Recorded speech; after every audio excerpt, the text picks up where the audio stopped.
Okay, students, so we learn about the packing in crystals, in atoms. Okay, now we are just going to learn the little bit about coordination number आणि त्याची packing कशी होते. मग ती world असो किंवा atoms असो, कारण ॲटमची पॅकिंग करायला गेलं की वर्ल्ड ऑटोमॅटिक येणारच. You can not do such type of packing where is a zero world. तुम्ही झिरो वर्ल्ड म्हणजे एम्प्टी स्पेस, ही जो एम्प्टी स्पेस इंटरस्टेशियल साईड्स, ह्याला इंटरस्टेशियल साईड्स म्हणतात बरं का. हे जे आहेत ना, ही जागा, ह्याला इंटरस्टेशियल साईड्स असं म्हणत असतात. इंटरस्टेशियल साईड्स अजिबातच नाही, अशी स्पेरिकल पॅकिंगच होऊ शकत नाही, क्युबिकच पॅकिंग असते. क्युबिक फक्त क्यूबमध्ये असं, ह्या क्युबिक अरेंजमेंटमध्येच तुम्ही अशी पॅकिंग करू शकता की तिथं काय होऊ शकते, तुम्हाला ॲटममध्ये म्हणजे झिरो स्पेस राहतो. अदरवाईज कारण ॲटमचं शेप स्पेरिकल आहे, त्यामुळे तिथे एम्प्टी स्पेस राहणार म्हणजे राहणार, डोळे झाकून राहणार. मग या प्रकारच्या पॅकिंगमध्ये किंवा अरेंजमेंटमध्ये जिथे एम्प्टी स्पेस खूपच काय आहे, कमी आहे म्हणा किंवा जास्त काहीतरी एम्प्टी स्पेस आहे, मग अशा प्रकारच्या पॅकिंगमध्ये आपल्याला जेव्हा स्टडी करायची आहे किंवा अरेंजमेंट शिकायची आहे, त्या पर्टिक्युलर केसमध्ये आपण असं पाहू शकता की ही पॅकिंग खूप इफेक्टिव्ह आहे का कशी आहे. आता हे आपल्याला प्रत्येक वेळेस असं एक क्रिस्टल घेतो, मी त्याला तोडतो फोडतो, मध्ये जाऊन बघतो पॅकिंग कशी इफेक्टिव्ह आहे, असं जमत नाही. का जमत नाही आहे? कारण बाबा ही काही आपल्याला ॲटम काही डोळ्यात दिसणारी विषय नाही, किंवा हे जे आपण क्यूब काढलोय तो आपल्या इमॅजिनचा पार्ट आहे. आपण ॲटमला ॲडजस्ट करून क्यूब काढतोय आणि सांगतोय की अशी अशी पॅकिंग होते ह्याच्यामध्ये. मग आता आपल्याला कसं ओळखायचं की ह्याच्यामध्ये वर्ल्ड कशा येतात आणि एम्प्टी स्पेस कसा आहे, तर ते आपण ॲटमच्या अरेंजमेंट म्हणून ओळखतो आणि त्याची स्टडी आपल्याला इथं करायची. एकदम सिम्पल तुम्हाला सांगतो मी. सिम्पल काय आहे, थोडंसं एक नॉलेजेबल पॉईंट आहे बरं का, खूप ॲबस्ट्रॅक्ट इम्पॉर्टंट आहे. मी मुद्दाम मागच्या क्लासचा ॲबस्ट्रॅक्ट मी आता का सांगतो, कारण आपल्याला जेव्हा तुम्ही नवीन बसता क्लासमध्ये तेव्हा फ्रेश बसता. मागच्या वेळेस थोडंसं विसरलं का ते तुमच्या डोळ्यामध्ये डोक्यामध्ये लिंक होतं, त्यासाठी तुम्हाला डोळ्याच्या समोरून जातं ते, त्यासाठी थोडंसं मी तुम्हाला हे कव्हर करतो. बघा आता पहिल्यांदा सुरू कोऑर्डिनेशन नंबरबद्दल. कोऑर्डिनेशन नंबर सगळ्यात कमी 6 आहे. कोणाचा आहे? सिम्पल क्युबिकचा आहे. ओके, इथे पॅकिंग जर मी लिहिलं तर. दुसरा कोऑर्डिनेशन नंबर 8 आहे. कोणाचा आहे? 8 कोऑर्डिनेशन नंबर याचा आहे, बॉडी सेंटर क्युबिक BCC. 12 कुणाचा आहे? FCCचा आहे. अजून 12 कुणाचा आहे? HCPचा किंवा CCPचा. हे अरेंजमेंट म्हणजे 12 कोऑर्डिनेशन नंबर आहे. आता इथं जर तुम्ही वर्ड्स बघितला, इथं वर्ड्स या पॅकिंगमध्ये वर्ड्स बघितला तर इथली वर्ड ही क्युबिक वर्ड आहे, अशी म्हणजे एकदम मोठी. या वर्डचा coordination number CN of word जर तुम्ही बघितला इथं, तर CN ऑफ वर्ड इथं 8 आहे, कारण वर्ल्डला 8 ॲटमनं कव्हर केले, तुम्हाला सुरुवातीला सांगितलं होतं. आता BCC मध्ये जी वर्ल्ड बनते ती इथं, याचं कोऑर्डिनेशन नंबर 8 आहे.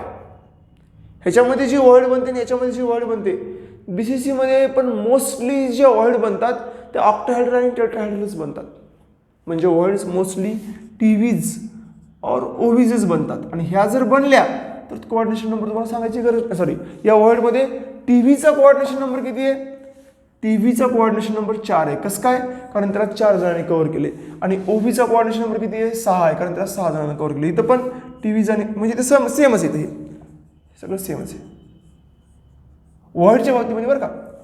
वर्ल्डच्या बाबतीमध्ये इथं मात्र रेशो 1:1 आहे, पण या तिघामध्ये रेशो काय? 1:3 आहे.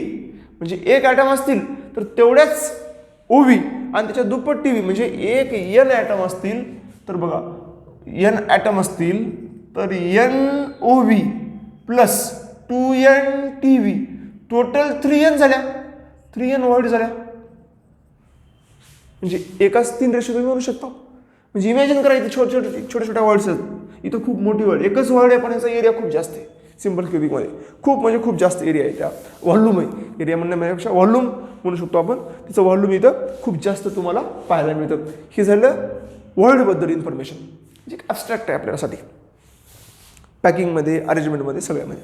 आता आपल्याला शिकायचं आहे डेन्सिटीज आणि packing. Okay, packing of words किंवा डेन्सिटी ऑफ वर्ड जर तुम्ही बघितलं होतं ते आपल्याला इथं शिकायचं आहे. डेन्सिटीचं मी शेवटी ॲबस्ट्रॅक्ट करून एकच फॉर्म्युला बनतो, पण अगोदर मी पॅकिंग फ्रॅक्शन्स घेतो. Packing fractions of unit cells, okay, of different lattices. Packing fraction of different lattices किंवा unit cells.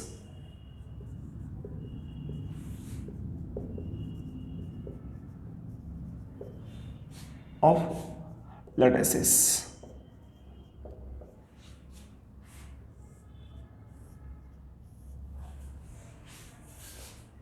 Packing fraction of different lattices. वेगळ्या वेगळ्या लॅटिसचं पॅकिंग फ्रॅक्शन्स तुम्ही इथं सांगा किंवा सांगू शकता. त्याला आपण इथं पॅकिंग फ्रॅक्शन असं म्हणतो. ठीक आहे. तर इथं जे पॅकिंग फ्रॅक्शन आहेत ते बघा, वेगळ्या वेगळ्या पॅकिंग फ्रॅक्शन्समध्ये इथं जे काही ॲटम्स आहेत त्यांची अरेंजमेंट आपल्याला इथं करायची. बघा आता कोणती कोणती अरेंजमेंट करायची इथं पॅकिंग फ्रॅक्शन्समध्ये.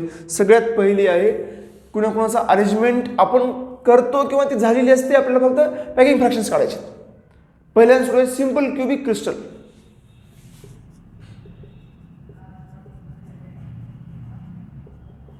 सिंपल क्युबिकमध्ये ॲटम कसा असतो बघा, तुम्हाला माहितीच आहे, मी काढलेलेच बघा. A A A A A type packing in 3 dimension like the same way. काय होते,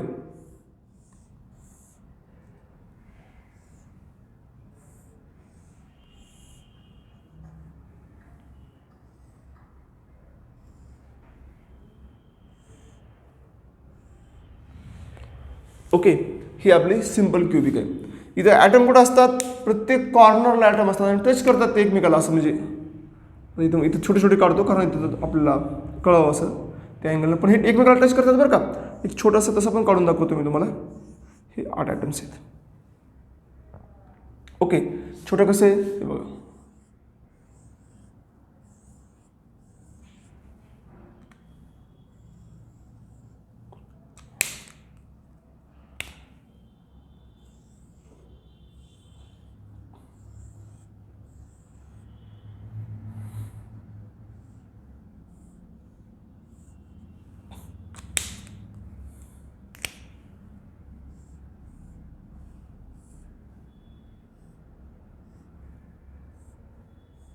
हे झालं म्हणजे बघा, हे ॲटम हे ह्याला म्हणतो एज लेंथ, ह्याची एज लेंथ ए. आता हे तर मी पुन्हा पुन्हा सांगणार नाही बरं का. लेट्स कन्सिडर हे आपण तुमच्या डोक्यामध्ये जर असा पॅकिंग फ्रॅक्शनचा प्रश्न विचारला, okay, percentage of packing fraction किंवा पॅकिंग फ्रॅक्शन किंवा how much volume occupied by atom in simple cubic unit cell, find out the percentage of volume occupied by atom in simple cubic unit cell like this. असे questions तर they can ask in different languages. So असं जर विचारला तर let's consider, तर आपण एक point असं क्यूब काढायचं, त्याची लेंथ ए आहे, या क्यूबची एज लेंथ त्याला ए म्हणतो, रेडियस आर असते याची, आर म्हणजे इथे हे जे दिसते तुम्हाला हे ए आहे आणि ह्याची जे रेडियस आहे ना एकाची ही आर आहे. ठीक आहे, रेडियस आर. म्हणजे मी काय म्हणतो, let's consider the edge length, हे तुम्ही मनानं टाकायचं, edge length of unit cell is a, radius of atom at corner, कारण प्रत्येक कॉर्नरला आहे atom, at corner is r, d is density of crystal. Mostly 3 important गोष्टी येतात, त्या झाल्या की मग एवढं काय प्रॉब्लेम येत नाही आपल्याला. आता आपल्याला काय काढायचं आहे, पॅकिंग फ्रॅक्शन. पॅकिंग फ्रॅक्शनसाठी इथं डायग्रामहून आपल्याला हे कळते बघा, ए इक्वल टू 2r आहे फ्रॉम फिगर आहे का. हे बघा इथं एवढी रेडियस आर, ही रेडियस आर आहे आणि ही रेडियस आर आहे, संपला. ए इक्वल टू 2r आहे. या डायग्रामवरून आपण एक गोष्ट डोळे झाकून पकडू शकतो किंवा आपल्या डोक्यात येते. कोणती येते डायग्रामवरून गोष्ट, ती म्हणजे ए इक्वल टू 2r तुम्हाला मी सांगितली. ह्याचा यूज करायचा का, ह्याचा खूप यूज आहे. तर पॅकिंग फ्रॅक्शन म्हणजे काय, ह्याला शॉर्टमध्ये पी एफ पण म्हणतात बरं का. पॅकिंग फ्रॅक्शनला शॉर्टमध्ये पी एफ पण म्हणतात. तर पॅकिंग फ्रॅक्शन इक्वल टू काय, पॅकिंग फ्रॅक्शन शॉर्टमध्ये पी एफ.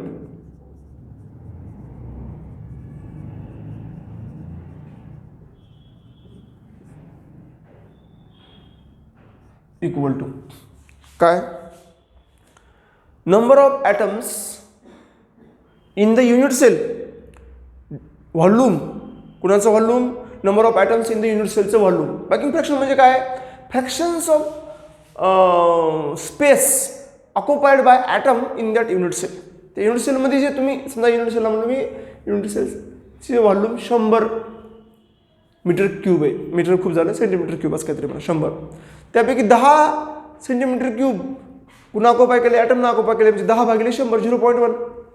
फ्रॅक्शन म्हणलं की 1पेक्षा कमी असतो, हे डोळे झाकून आपण डोक्यात घ्यायचं, पण असणारच आहे ते. म्हणजे बघा पॅकिंग फ्रॅक्शन इथं आपण म्हणू शकतो fraction volume of atoms in unit cell divided by total volume of unit cell किंवा व्हॉल्यूम ऑफ युनिट सेल, कारण व्हॉल्यूम ऑफ युनिट सेल टोटलच असणार आहे, ठीक आहे, divided by volume of unit cell. PF packing fraction equal to volume. आता इथं किती ॲटम येतं, ही सिंपल क्युबिक पॅकिंग आहे, तुम्हाला माहिती आहे सिंपल क्युबिक मध्ये एक ॲटम असतो. We know in simple cubic lattices each corner has, आताच आपण म्हणलेले की कॉर्नरला ॲटम आहे, okay, each corner has atom,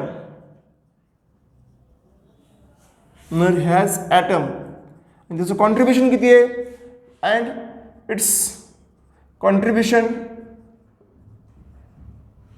is 1/8 inside cube, 1/8 inside cube. Therefore number of atoms माहिती आहे आपल्याला एकच आहे, 1/8 इंटू 8 कॉर्नर 1. त्याचं व्हॉल्यूम ऑफ ॲटम्स माहिती आहे आपल्याला, स्पेअर आहे ना तो 4/3 पाय आर क्यूब, कारण ॲटम म्हणजे स्पेअर आहे, स्पेरिकल शेप आहे, पण त्याचं व्हॉल्यूम काय झालं 4/3 पाय आर क्यूब झालं. 4/3 पाय आर क्यूब हे व्हॉल्यूम ऑफ ॲटम झालं. समजा इक्वेशन नंबर 1 द्या. आपल्याला तर माहिती आहे, काय माहिती आहे, ए इक्वल टू 2r, कारण लक्षात घ्या इथं जे व्हॉल्यूम आहे ते आरच्या क्यूबमध्ये, क्यूब तर व्हॉल्यूमला क्यूब असणारच आहे, इथं जे व्हॉल्यूम आहे ते आरच्या फॉर्ममध्ये आहे, इथं जे व्हॉल्यूम आहे ते एच्या क्यूब फॉर्ममध्ये आहे, कारण volume of cube equal to A cube, एजडेन त्याची ए, पण ए आणि आर कॅन्सल होत नाही. आपल्याला एला तर आर मध्ये करावं लागेल किंवा आरला तर ए मध्ये करावं लागेल. इथं सोपं आहे, ए इक्वल टू 2r आहे, पण असं BCC मध्ये किंवा FCC मध्ये एवढं सोपं नाही. तिथं थोडंसं वेगळं पायथागोरसचं थेरम यूज करून आपल्याला थोडंसं वेगळ्या प्रकारे जावं लागेल. म्हणजे इथं असं म्हणू शकतो आपण की व्हॉल्यूम ऑफ क्यूब, जसं आपल्या इथे काढायचं आहे volume of cube or unit cell cube equal to A cube, कारण आपली इथं युनिट सेल क्यूब आहे. ए इक्वल टू काय 2r इट्स क्यूब, म्हणजे 8r क्यूब, 8r क्यूब. मग काय होते, therefore packing fraction equal to volume of atoms in unit cell. Volume of atom किती आहे युनिट सेलचं, volume of atom in unit cell किती आहे, volume of atom in unit cell 4/3 pi R cube आहे, 4/3 pi R cube divided by हे किती आहे, volume of cube A cube आहे. चला ह्या इक्वेशनचा यूज करून मी ठेवलं बरं का पॅकिंग फ्रॅक्शन इथं. बघा आर क्यूब कॅन्सल, 4 1 4 4 2 8, म्हणजे उरलं काय पाय, इथलं 3 इथलं 2, 3 इंटू 2 म्हणजे π/6. लक्षात घ्या MCQ येते बघा, what is the packing fraction of simple cubic crystal, option π/6 असते, हे लक्षात राहायचं.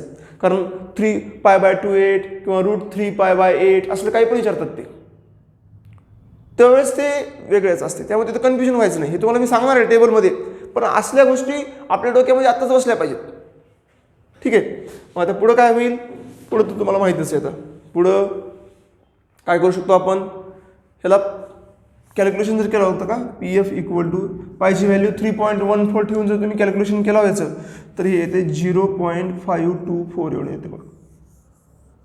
ह्याला जर तुम्ही पर्सेंटेज पॅकिंग फ्रॅक्शन काढला तर 100 मल्टिप्लाय करायचं, 0.524 multiplied by 100 and that is 52.4%. 100च्या तुलनेने हे 1च्या तुलनेने 52.4% एवढं येते. आता जर तुम्हाला म्हणलं मी एम्प्टी व्हॉल्यूम काढा, तर 100 मायनस म्हणजे बघा व्हॉइडचं व्हॉल्यूम, हे कोणाचं व्हॉल्यूम आहे? ॲटमचं व्हॉल्यूम आहे. आपण ॲटमचं व्हॉल्यूम पकडला, त्याचा रेशो पकडला होल युनिट सेलच्या व्हॉल्यूमच्या रेशोनं, तुलनेनं. पण जर तुम्हाला ॲटमचं काढा म्हटलं तर 100 मधून हे मायनस करायचं, जसं आपण मोल फ्रॅक्शनमध्ये करतो. मोल fraction of solute plus solvent काय असते? 1 असते. सोल्यूटचं माहिती आहे, सॉल्व्हेंटचं काढायचं आहे, 1 मायनस सोल्यूटचं करा, सॉल्व्हेंटचं मिळून जातं. Okay, like the same way ते तुम्ही काय करू शकता? Percentage of void equal to 100 minus 52.4 आणि ते किती येईल? ते येईल 47.6%. म्हणजे इथं लक्षात घ्या, सगळ्यात जास्त तुम्ही body centre, face centre, hexagonal close pack तुम्ही सगळ्यांचं बघितलं का? सगळ्यात जास्त एम्प्टी स्पेस इथं आहे सिंपल क्युबिकमध्ये, कारण ह्याची व्हॉइड खूप मोठी, एकच व्हॉइड आहे. ओके, असं म्हणतो ना आपण, काय म्हणतो? एक लोहार की सोनार की, तसं इथं एकच व्हॉइड आहे. पण त्या बाकीच्या टेट्राहॅड्रॉन व्हॉइडला पार संपवते, कारण इथं व्हॉइड खूप मोठी आहे. त्याचा शेप इथं खूप जास्त तुम्हाला झालेला पाहायला मिळतो. ओके, तर अशा प्रकारची अरेंजमेंट जी आहे ना, ती अरेंजमेंट म्हणजे कोणती आहे? सिंपल क्युबिक अरेंजमेंट आहे. आणि ह्या सिंपल क्युबिक अरेंजमेंटमध्ये ही तुम्हाला म्हणजे अशा प्रकारे हे हे हे रेशो खूप महत्त्वाचं आहे. अशा प्रकारे तुम्हाला हे पॅकिंग फ्रॅक्शन्स पाहायला मिळतो. ओके, पॅकिंग फ्रॅक्शन्समध्ये जर तुम्हाला बघायचं म्हटलं तर हा रेशो खूप इम्पॉर्टंट आहे. हा ओके, तर ही झाली सिंपल क्युबिकचे. ह्याचे की पॉईंट काय आहेत? ए इक्वल टू 2r ही माहीत असणं. नंबर ऑफ ॲटम्स दुसरा की पॉईंट. ह्याचे 3च की पॉईंट आहेत, एक हे आणि दुसरं हे.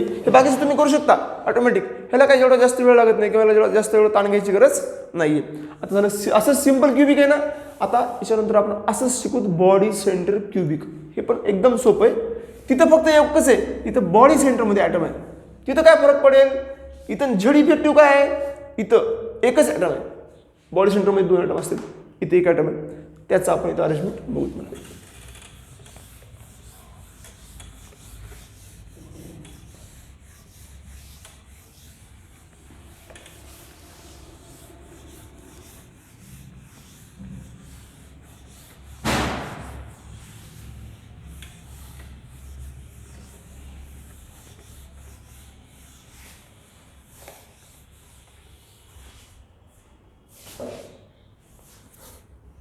बघा, नेक्स्ट टाईप ऑफ पॅकिंग आहे. पॅकिंग फ्रॅक्शन्स काढायचे आपल्याला. BCC, त्याला बॉडी सेंटर क्युबिक असं म्हणतो आपण. 2 ॲटमची अरेंजमेंट कशी आहे सांगायची गरजच पडू नये आपल्याला आता इथं.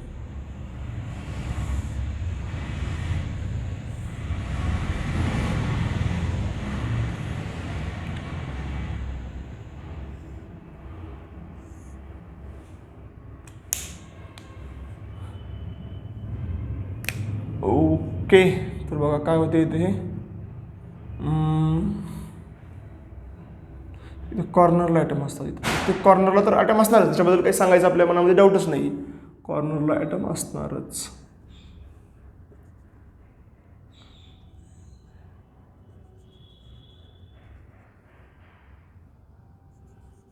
हे मागच्या वेळेसचे ॲटम टच करायचे बरं का, हे ॲटम टच करत नाहीत, कारण इथं BCC ॲटम असल्यामुळे थोडंसं त्याला दूर घेऊन जातो. त्यामुळे इथं ए इक्वल टू 2r डायरेक्टली आपण लिहू शकत नाही. एज लेंथ तर येच आहे, ते कन्सिडरेशन पॉईंट तेच आहे तिथं.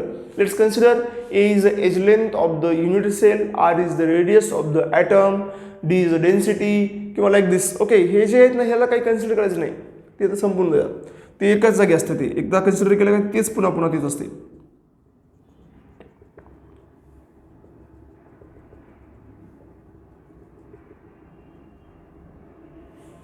ठीक आहे, आता इथं काय असतं माहिती आहे का, हे जे ॲटम आहे ना ह्याच्या सहित सेंटरला एक ॲटम असतो, त्याला म्हणतो आपण बॉडी सेंटर ॲटम. आणि हा ॲटम याला आणि याला टच करतो बरं का. इथं दाखवता येईल मला अवघड व्हायला लागले, पण मी जर छोटी युनिट सेल काढलो समजा अशी, तर मी दाखवू शकतो इफेक्टिव्हली ते. बघा, फक्त मी एवढंच काढतो. हे कॉर्नरचा एक ॲटम आहे, या कॉर्नरचा एक काढतो, कारण बॉडी डायगोनल आहे ना BCC मध्ये. इथे एक असतो, मध्ये एक असतो, तिथं असा बॉडी डायगोनल. जेव्हा 4 बॉडी डायगोनल आहेत, जेव्हा तुम्ही एक काढता तेव्हा तो बरोबर सगळ्यामधून जातो एकदम.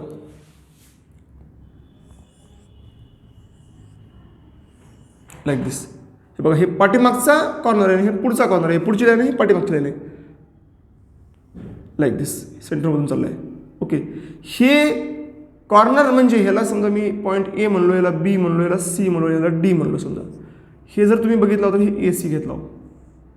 ए सी हायपोटेन्यूज आहे ट्रायंगल एबीसीचा. ओके, आणि डी सी मधला डी सी हायपोटेन्यूज आहे ट्रायंगल ए सी डीचा. पायथागोरस थेरम ज्यांना माहिती आहे त्यांनी डोळे झाकूनही समजू शकतात. ठीक आहे, तर मी काय म्हणतो बघा, आता काय म्हणतो मी याला, तिथं कन्सिडरेशन झालं. ओके, फ्रॉम फिगर एवढं म्हणू शकतो मी, from figure AD equal to 4R. कारण बघा, हे एक आर आहे, हे इथून इथपर्यंतची दुसरी आर, हे एक आर, म्हणजे टोटल 2 आर झाली, आणि हे इथं एक आर, 3 आर झालं. म्हणजे सॉरी, हे इथलंच 3 आर नाही, हे 4 R, 4R. Eddy equal to 4R इथं प्रूफ झालं. आता आपल्याला काय करायचं आहे, आता आपल्याला या पॅकिंगला थोडंसं पुढे घेऊन जायचं. कसं घेऊन जाऊ शकतो? सिंपल आहे, पायथागोरसचा थेरम लावायचा. आपल्याला सगळ्यात महत्त्वाचं काय, पॅकिंग फ्रॅक्शनचा फॉर्म्युला माहिती आहे, सगळं माहिती आहे. ॲटम्स किती आहेत माहिती आहे आपल्याला, 2 ॲटम आहे त्याच्यामध्ये. फक्त दोघांमध्ये रिलेशन काढायचे, ए आणि आर मधलं. कारण इथं volume of cube A cube होते, पण ए क्यूब आणि इथलं 4/3 पाय आर क्यूब मधलं आर क्यूब कॅन्सल होत नाही. ए आणि आर कॅन्सल कसं होईल? होणार नाही. मग एकतर आर मध्ये करा किंवा ए मध्ये करा. मी सगळे आर मध्ये करतो कारण मला सोपं जाते. ठीक आहे, तसं दोन्ही बी करू शकतो, काही फरक पडत नाही. चला, तर बघा आता इन ह्या इक्वेशनमध्ये किंवा इथं म्हणू शकतो, तुमचा म्हणू शकता, in triangle A B C AC square equal to AB square plus BC square. आणि तुम्हाला माहिती आहे ही एज लेंथ आहे, ही पण सेमच आहे. तर हे फक्त मी मोठ्यामध्ये काढलेलं, हे दूर गेलं, छोट्यामध्ये काढलं. समजावं म्हणून तुम्हाला हे इथं हे ॲटममध्ये तुम्हाला टच होण्यात गेलं तर हे, म्हणून ह्याला जवळ घेण्यासाठी फ्लिप केला मी याला. मग AC बी ए, BC बी ए आणि ते DC बी एच आहे. म्हणजे हे A square plus A square 2A square.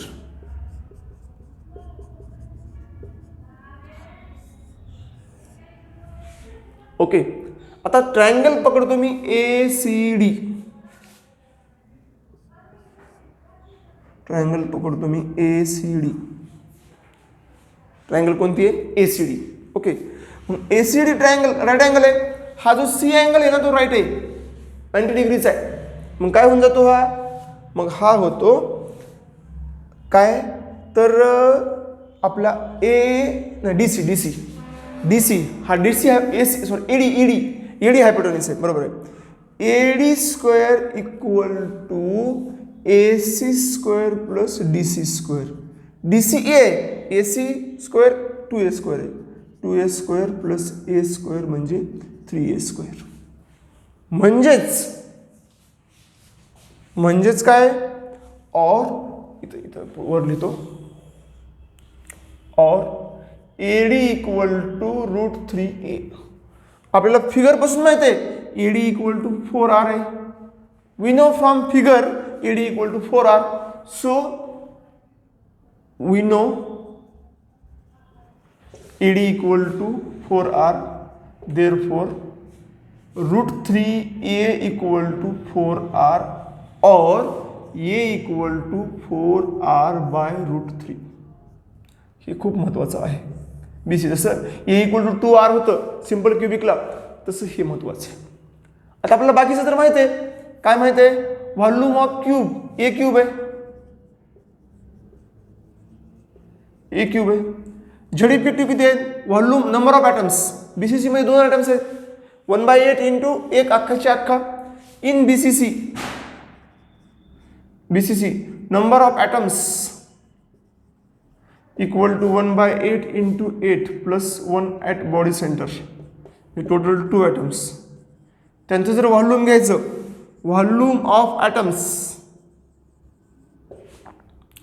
Okay, volume of atom काय 2 into 4/3 pi r क्यूब झालं. त्याच्यानंतर काय व्हॉल्यूम ऑफ क्यूब तर A क्यूब आहे, त्याच्यावरून ते आपण काढूत म्हणा, A मध्ये R ठेवून आपण ते काढूत म्हणा ऑन द स्पॉट.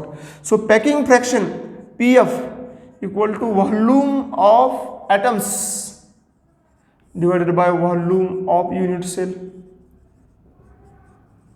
किती आहे ॲटमचं व्हॉल्यूम?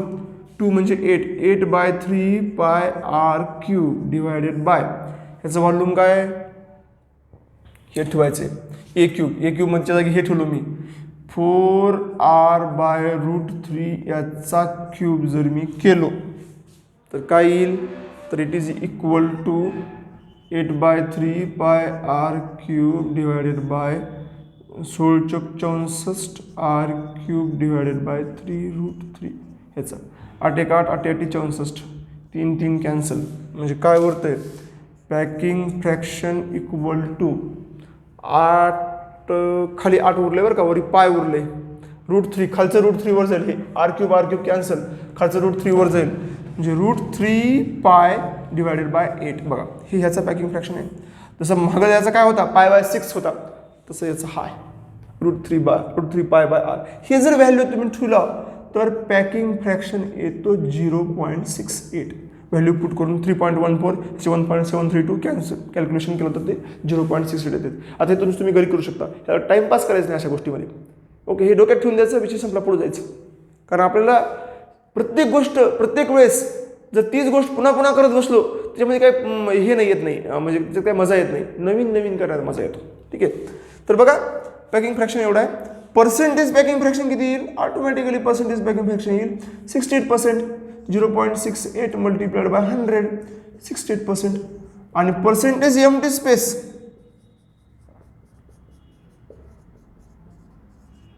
इक्वल टू किती येईल पर्सेंटेज एम्प्टी स्पेस येईल 100 - 68 equal to 32% equal to 32%. What is this this is the